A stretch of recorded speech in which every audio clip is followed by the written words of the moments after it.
Tom. I hate once again to go out of order, and I apologize for that, Okay. but I don't want to leave the false impression that I'm up here and not in favor of this township referendum, so I will make it absolutely clear, as I did in an email to Randall Cotton earlier, I support the referendum and I intend to vote yes on it. Now, if somebody has a sample ballot, I'll be happy to go through what issues will be on the election for my precinct, and one by one tell you how I intend to vote for each office. As if you drive by my house, you'll see the yard signs.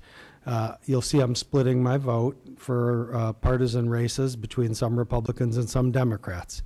That's probably consistent with what I've done every election since I've been 18. I don't recall ever a time when one party or the other lined up such a slate that I thought each and every one of their candidates was better than each and every one of the opposing party's candidates. On the Forest Preserve referendum, I'll be voting yes on that as well, and I urge the public to vote yes on that. On the school sales tax referendum, I'll be voting yes on that, and I urge the public to vote yes on that. But that having been said, your tactics in this township referendum process have been counterproductive.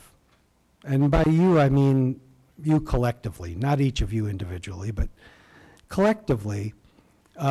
Here's what's happened. I was invited by someone to participate in the Unity event on a Saturday afternoon 2 or 3 weeks ago. And so I marked it on my calendar and I came out for that event.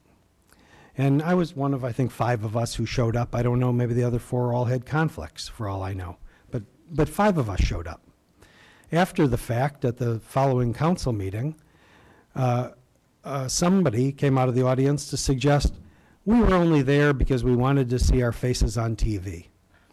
Well, you know, I don't think I made the TV for that Saturday appearance at the Unity March, but I am on TV every Tuesday night. So as far as a tactic of winning friends over and getting people to come around to your side, coming to the following city council meeting and accusing me of having bad motives for having attended an event you invited me to, and I came to show my public support, I didn't think that was very productive. Later on, when an issue came up where we had to look forward to the next 4-year term of township officers, and we had to set their salaries, and knowing that it would be an issue that would be before the public while this referendum was on the ballot, we decided to exercise a little bit of fiscal restraint and not have a raise each of the 4 years for the township supervisor, whoever that may be, not knowing who might run or who might win that election. We voted to only have 2 of the 4 years would have a raise, and the first 2 years wouldn't have a raise. And following that, the incumbent township supervisor went to the media and called us racist. That's not a productive way to work together to try to achieve a common goal. And then to sort of be called out that if you're not with us, you're against us, that's kind of a policy that we have seen in U.S. foreign policy has backfired.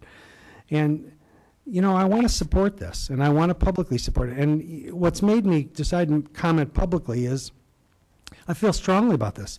This is both times we've had a referendum issue come before the town board, I have voted to put it on the ballot. Both times I've voted yes when I was in the privacy of the polling place, and both times I've encouraged the public to vote yes. But this would have a lot better chance of success if it were coming at the end of a 4-year period of working together, trying to achieve a common purpose and a common goal without taking every possible opportunity to cast aspersions on our motives and to stab each other in the back. So that's why I wasn't going to say anything, because I don't like being dared to, you know, you're being called out and dared to tell us how you're going to vote on a ballot and what your position is. But I didn't want the negative inference that came the other way around, and I wish, because this may or may not pass this time, and whether it passes or not, we may need more in the future. And it's going to be a lot more likely we will achieve that result working together as a community towards a common goal without casting aspersions on each other's motivations. And I agree. I think helping the poor is a symbol of the quality of our community, and we should be proud of our community. And all the world's major religions advocate helping the poor, and I urge everybody to vote yes on this referendum. Mayor, can I say something?